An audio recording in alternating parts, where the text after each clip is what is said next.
Hello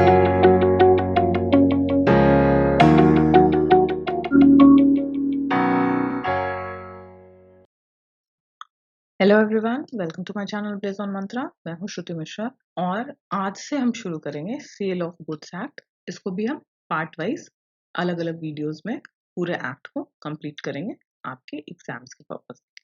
तो चलिए शुरू करते हैं। तो सबसे पहले डिस्कस करते हैं इस एक्ट का स्कोप।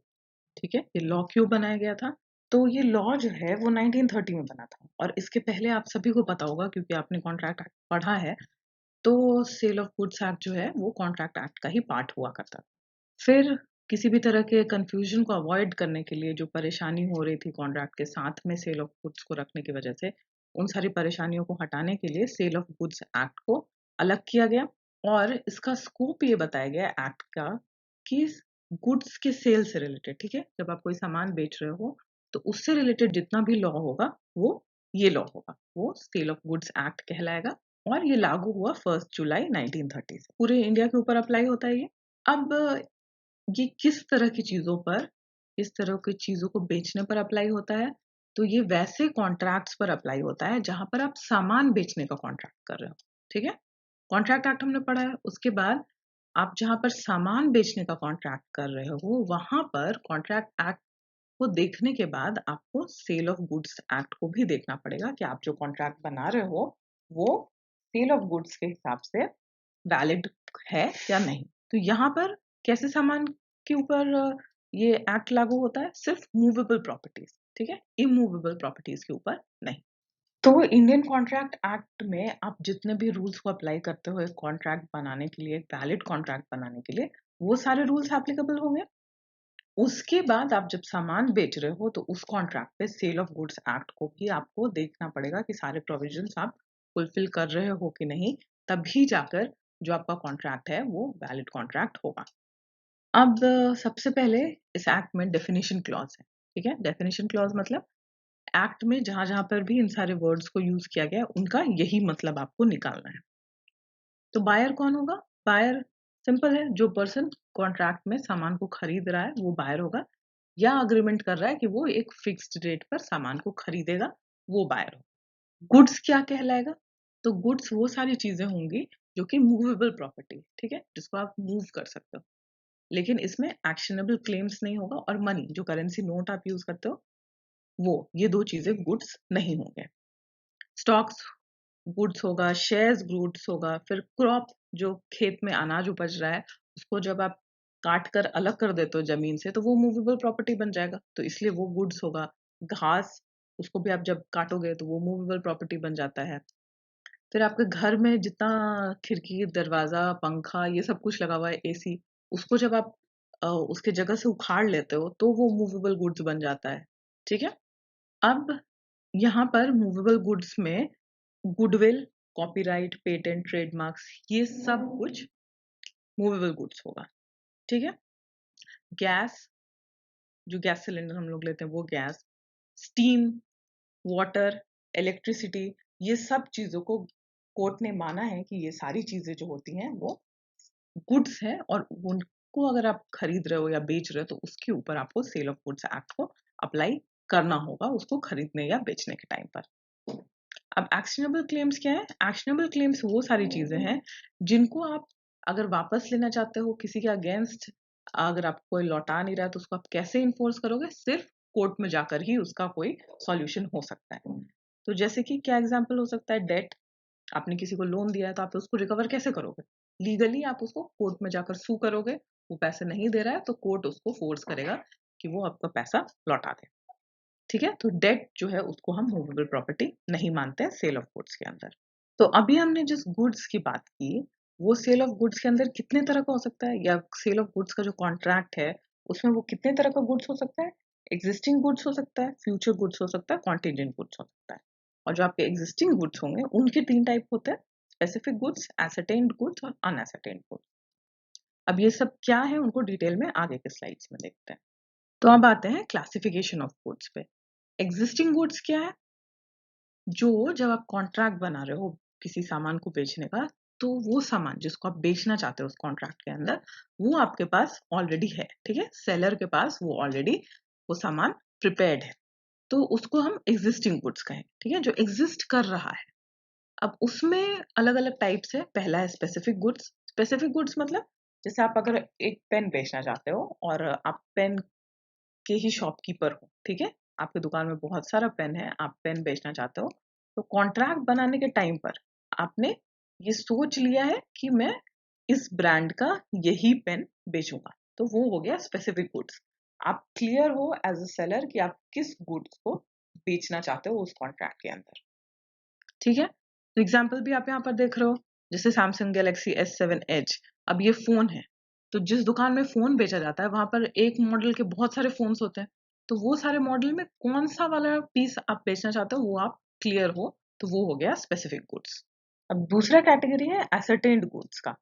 तो यहाँ पर जैसे हमने फोन की बात की, तो सैमसंग गैलेक्सी आप बेचना चाहते हो S7 Edge, तो अब आपने कॉन्ट्रैक्ट बना लिया किसी पर्सन से कि मैं सैमसंग गैलेक्सी बेचूंगा, आपने प्राइस फिक्स कर लिया, कॉन्ट्रैक्ट में सब कुछ तय हो गया। अब जब वो आदमी चला जाता है उसके बाद आप डिसाइड करते हो कि आपके पास 10 पीस जो फोन है उसमें से कौन सा वाला आप बेचोगे। तब ये क्या हो गया, ये हो गया एसरटेन्ड गुड्स, क्योंकि 10 पीस है और उसमें से अभी तक ये फाइनल नहीं किया गया है कि कौन सा वाला पीस बेचना है। 10 में से कोई भी पीस आप बेच सकते हो क्योंकि सारे फोन सेम है। अब आते हैं अनएसरटेन्ड गुड्स पे।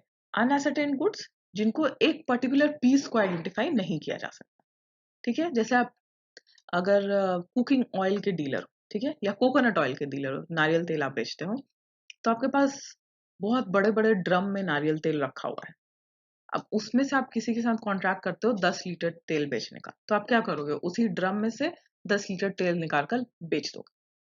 तो यहाँ पर तो गुड्स एसरटेन नहीं किया जा सकता कि यही वाला 10 लीटर, वो ऑलरेडी जो 50 लीटर का ड्रम है उसमें से सिर्फ आपको तेल निकालना है, 10 लीटर उसको वे करना है और बेच देना है, ठीक है। एग्जाम्पल जो यहाँ पर दिया गया है, आपके पास 10 घोड़े हैं लेकिन आपने कॉन्ट्रैक्ट कर लिया और अभी तक 10 में से कौन सा वाला बेचा जाना है वो क्लियर नहीं है, तो उसे अनएसरटेन्ड गुड्स कहेंगे। अब आते हैं फ्यूचर गुड्स पे। तो फ्यूचर गुड्स वैसे गुड्स हैं जिनको सेलर पहले कॉन्ट्रैक्ट बना लेगा बेचने का, और कॉन्ट्रैक्ट बनाने के बाद उसको वो या तो मार्केट से खरीदेगा या फिर अभी वो मैन्युफैक्चर हुआ नहीं है, फैक्ट्री में बन रहा है, प्रोड्यूस किया जाना है, वो बन जाएगा, प्रोड्यूस हो जाएगा, तब वो एग्जिस्टेंस में आएगा। लेकिन कॉन्ट्रैक्ट बनाने के टाइम पर वो बना हुआ नहीं है, वो एग्जिस्टेंस में नहीं है, तो उसे फ्यूचर गुड्स कहेंगे। जो फ्यूचर गुड्स का जो कॉन्ट्रैक्ट होगा वो हमेशा अग्रीमेंट टू सेल होगा, कॉन्ट्रैक्ट ऑफ सेल नहीं होगा, क्योंकि जो गुड्स है वो अभी तक तैयार नहीं। जब वो तैयार हो जाएगा तब उसको डिलीवर करने का टाइम आएगा। कॉन्टेंजेंट गुड्स ऐसे गुड्स, ठीक है, जिनका सेलर के पास आना या ना आना किसी कॉन्टेंजेंट कॉन्ट्रैक्ट पे डिपेंड करता है। जैसे ए अग्री करता है बी से कि मैं तुम्हें एक पिंक डायमंड बेचूंगा, लेकिन मैं तभी बेचूंगा जब मैं वो पिंक डायमंड अभी जिसके पास है उससे खरीद लूंगा। तो ये क्या है, ये सेल ऑफ कंटिजेंट गुड है। पहले ए जाकर पिंक डायमंड को दूसरे पर्सन से खरीदेगा और अगर वो दूसरा पर्सन ए को बेच देता है, ठीक है, तभी वो पिंक डायमंड ए के पास आएगा और तब जाकर ए जो है वो बी को बेच पाएगा। तो यहाँ पर कंडीशन क्या है कि जो थर्ड पर्सन है जिसके पास अभी पिंक डायमंड है, अगर वो बेचेगा तभी ए के पास गुड्स आएगा। तो ऐसे गुड्स जो होते हैं वो कंटिजेंट गुड्स। अब हमने गुड्स का डेफिनेशन देख लिया, उसके डिफरेंट टाइप्स भी देख लिए कि जब आप कॉन्ट्रैक्ट बना रहे हो किसी सामान को बेचने का, तो जो गुड्स जिसको आप बेचना चाहते हो वो कितने तरीके का हो सकता है। अब हम आते हैं डिलीवरी पे। अब आप कॉन्ट्रैक्ट बना लेते हो, गुड्स भी आपने पता कर लिया कि आपका गुड्स किस तरह का है जिसको आप बेचना चाहते हो, तो अब आपको गुड्स जब आप बेच रहे हो तो उसके बाद बायर को देना भी तो पड़ेगा, ठीक है। तो ये जो देना, जब आप सामान को बायर को दे रहे हो तो उसको हम डिलीवरी कहते हैं। अब इसका डेफिनेशन क्या है एक्ट में, डिलीवरी कहा जाता है voluntary transfer of possession from one person to another, ठीक है। सामान जो सेलर के पास था वो अपनी मर्जी से, क्योंकि उसने बायर के साथ कॉन्ट्रैक्ट किया है, वो सामान वो बायर को दे देता है। तो ये क्या हुआ, वॉलंटरी मतलब मर्जी से, ट्रांसफर मतलब देना, और पोजेशन मतलब सामान जिसके पास है उस चीज को पोजेशन कहते हैं। तो सम पोजेशन जो है वो पहले सेलर के पास था, जब वो बेच देता है तो वो सामान किसको दे देता है, बायर के पास देता है। तो अब पोजेशन किसके पास है, बायर के पास है। तो जनरल रूल ये है कि डिलीवरी जो होता है गुड्स का वो किसी भी तरह से हो सकता है जिससे कि ये इफेक्ट हो कि अब जो गुड्स है वो सेलर के पास नहीं होकर अब वो बायर के पास है, तो उसको हम डिलीवरी कहते हैं। अब डिलीवरी भी अलग अलग तरीके से हो सकती है। पहला है एक्चुअल डिलीवरी, जहां पर एक्चुअली में सेलर जो है वो सामान उठाकर फिजिकली बायर के हाथ में दे देता है कि ये सामान तुम्हारा हो गया, ठीक है। या किसी आदमी को भेजकर बोल देता है कि तुम्हारे घर पे इसको मैं डिलीवर करा दूंगा, तो वो एक्चुअल डिलीवरी हो गया। जहां पर सामान एक्चुअली में रियलिटी में ट्रांसफर हो रहा है, वो एक्चुअल डिलीवरी हो गया। अब कंस्ट्रक्टिव डिलीवरी क्या होगा, यहाँ पर आप एग्जाम्पल को देखो। एक वेयरहाउस में मैन मतलब गोडाउन का आदमी, उसके पास ये जो सेलर है उसका गुड्स था, ठीक है। जो सेलर है वो जिस सामान को बेचना चाहता है वो उसने एक गोडाउन में रखा था। अब वो बेच रहा है बी को, बी खरीदने वाला है, बी बायर है। और जो वेयरहाउस ओनर है मतलब जो गोडाउन का ओनर है, उसको बोला जाता है इस कॉन्ट्रैक्ट के अंदर कि तुम सामान इसी गोडाउन में रहने दो, लेकिन ओनरशिप अब सेलर के पास नहीं होकर बायर के पास है, क्योंकि ए ने सामान बी को बेच दिया है। तो ए ने कहा है गोडाउन का जो मालिक है उसको कि देखो ये सामान है, इसको अपने पास रखो, लेकिन ये सामान अब मेरा नहीं है, मैं इसको बेच चुका हूँ, ये अब बी का हो गया है, तो तुम अब इसको बी के लिए इस गोडाउन में रखो। तो यहाँ पे पोजेशन किसके पास है, सामान किसके पास है, गोडाउन ओनर के पास है, लेकिन ओनरशिप किसका है, ए का नहीं है, क्योंकि ए ने बेच दिया। ओनरशिप अब बी का है क्योंकि बी ने खरीद लिया। तो यहाँ पर क्या हो रहा है, कंस्ट्रक्टिव डिलीवरी हो रहा है। सामान वहीं का वही है, गोडाउन में ही है जिस गोडाउन में ए ने रखा था, सेलर ने रखा था। कॉन्ट्रैक्ट ऑफ सेल हो गया, सामान को बेच दिया गया, सामान वहीं का वहीं रह गया, लेकिन लॉ में ये मान लिया गया कि सामान का डिलीवरी हो गया, क्योंकि बी ने भी गोडाउन ओनर को कह दिया कि अब ये मेरा सामान है और तुम मेरा सामान मानकर इसको अपने गोडाउन में रखो।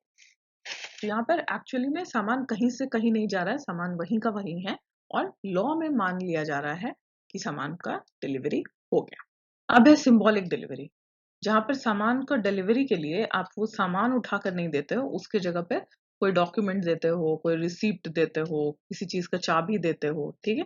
जैसे आप पूरा पूरा गोडाउन बेच रहे हो अपना, तो गोडाउन तो वहीं का वहीं रहेगा, गोडाउन के अंदर का सामान भी वहीं रहेगा, सिर्फ उसका चाबी जिसको आप बेच रहे हो वो बायर को दे दोगे। तो वो चाबी क्या हो गया, वो सिंबल हो गया कि गोडाउन जो है वो बिक चुका है। तो इस तरह से पोजेशन भी जो पास ऑन हो जा रहा है वो बायर के पास चला जा रहा है। अब एक और चीज है, goods are said to be in deliverable state when they are in such condition that the buyer would under the contract be bound to take delivery of them। तो गुड्स को हम डिलीवरेबल स्टेट में तब कहते हैं जब आपने goods में जो कुछ भी आपको जिस तरह से बेचने के लिए आपने कॉन्ट्रैक्ट किया है वो सारा कुछ प्रिपेयर कर लिया है, और अब आपको बस उसको उठाकर बायर को दे देना है, वो अब बायर के काम आने लायक तैयार हो चुका है। अब यहाँ पर एग्जाम्पल आप देखो, ए ने कॉन्ट्रैक्ट किया है कि वो टिम्बर मतलब लकड़ी बेचेगा, और लकड़ी को बेचने के लिए क्या करना पड़ेगा, आपको उसका बंडल बनाना पड़ेगा, रस्सी से उसको बांधना पड़ेगा लकड़ी के अलग अलग टुकड़ों को। तो जब वो लकड़ी को काट लेगा, जो बड़ा सिल्ली होगा उससे लकड़ी को छोटे छोटे टुकड़े में काट लेगा, उसको बंडल बनाकर बांध लेगा, तब उसको कहा जाएगा कि ये डिलीवरेबल स्टेट में है, अब उसको बस उठाकर बायर तक पहुंचा देना है। Document of title to goods includes bill of lading, dock warrant, warehouse keeper certificate, wharfinger certificate, railway receipt, modal multimodal transport document, इस तरह के किसी भी डॉक्यूमेंट, ठीक है, जिससे ये पता चलता है कि इस गुड्स का ओनर कौन है, उसको हम document of title to goods बोलते हैं, ठीक है।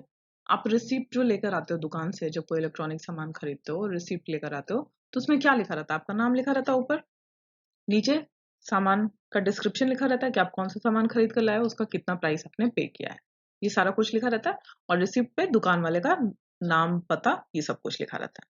तो वो रिसिप्ट क्या बताता है कि दुकान वाले ने ये पर्टिकुलर सामान आपको, इस पर्सन को इतने पैसे के इतने रुपए में बेच दिया है। तो ये क्या हुआ, document of title to goods. अब यहाँ पर दो चीज है, डॉक्यूमेंट शोइंग टाइटल और डॉक्यूमेंट ऑफ टाइटल। तो डॉक्यूमेंट शोइंग टाइटल क्या हो गया, जैसे ये रिसिप्ट जो बता रहा है कि ये टीवी अब उस शॉपकीपर का नहीं है, उस सेलर का नहीं है, ये टीवी इस पर्सन ने खरीद लिया है और वो इस डेट पर इतने प्राइस में खरीद कर लाया है। लेकिन अब इस रिसिप्ट को अगर आप किसी दूसरे पर्सन को दे देते हो जिसको आप टीवी बेचना चाहते हो, तो उससे टीवी का ओनरशिप ट्रांसफर नहीं होगा, आपको एक नया कॉन्ट्रैक्ट बनाना होगा जहां पर आप लिखोगे कि टीवी को आप किस टर्म्स एंड कंडीशंस के हिसाब से बेच रहे हैं। और डॉक्यूमेंट ऑफ टाइटल क्या हुआ, जैसे आपकी जमीन का पेपर, चेक, जिसको आप पीछे नाम लिखकर कि मैं इस पर्सन को ट्रांसफर कर रहा हूँ, वो नाम सिर्फ चेंज हो जाने से उस पूरे सामान का ओनरशिप जो है वो चेंज हो जाता है। ठीक है, जैसे गाड़ी के रजिस्ट्रेशन के पेपर में जब आप नए आदमी के नाम पर रजिस्टर करवा देते हो तो वही रजिस्ट्रेशन से वो जो गाड़ी है वो नए पर्सन की हो जाती है। यही डिफरेंस है डॉक्यूमेंट शोइंग टाइटल में और डॉक्यूमेंट ऑफ टाइटल में। सेल ऑफ गुड्स में जब भी हम प्रॉपर्टी की बात करेंगे तो प्रॉपर्टी का मतलब ओनरशिप होगा। ओनरशिप कैसे ट्रांसफर होगा, पहले सामान को ओनरशिप सेलर के पास होगा, जब वो बेच देगा तो वो प्रॉपर्टी किसका हो जाएगा, ओनरशिप किसके पास चला जाएगा, बायर के पास चला जाएगा। इंसॉल्वेंट, इंसॉल्वेंट वैसा इंसान होगा जो अपने डेट्स को और ज्यादा पे नहीं कर सकता है। कोर्ट ने उसको डिक्लेयर कर दिया कि अब इस पर्सन के पास कोई पैसा नहीं है, इससे कोई अपना उधार वापस नहीं ले सकता। प्राइस, सेल ऑफ गुड्स में प्राइस क्या होगा, हमेशा मनी होगा। ठीक है, सामान के बदले आप सामान नहीं दे सकते हो, सामान के बदले आप हमेशा पैसा दोगे, तभी वो सेल ऑफ गुड्स में एक वैलिड कॉन्ट्रैक्ट होगा। और क्वालिटी ऑफ गुड्स क्या बताता है कि वो गुड किस स्टेट या कंडीशन में है, खाने लायक है, यूज करने लायक है या नहीं है। ये सेल ऑफ गुड्स के फर्स्ट यूनिट का आधा पार्ट है, आगे का पार्ट हम नेक्स्ट वीडियो में कवर करेंगे। तो तब तक के लिए आप इस वीडियो को प्लीज लाइक करो, अपने फ्रेंड्स के साथ में शेयर करो और हमारे चैनल को सब्सक्राइब करना ना भूलें। Thank you so much.